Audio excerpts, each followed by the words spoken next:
හොඳයි ඔය. ඒ චතුර වැටෙනා මල්ලි.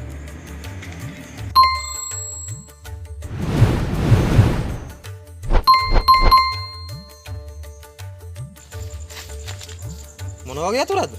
මේ ටෙඩි එක එහෙම දාලා තියෙනවා මල්ලි යතුරට. මට ඒක නැතුව ගෙදර යන්න බෑ අල්මාරියේ යතුර. වැඩි අවුස්සන්න එපා. ඔක මෙහෙට මෙහෙට වුණොත් එහෙම හොයන්නත් බැරි වෙනවා.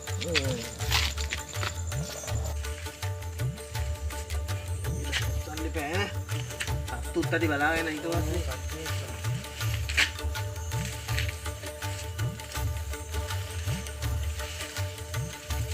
මෙතනමද වැටුනේ හරියට. මෙතන නෙමෙයි වැටුනේ. එහෙනම් අතන වැටුනේ. එහෙනම් ඉතින් මෙතන හොයන්නේ. මම මේ ලයිට් එළිය තියෙන ඉඳ මෙතන එන්නේ.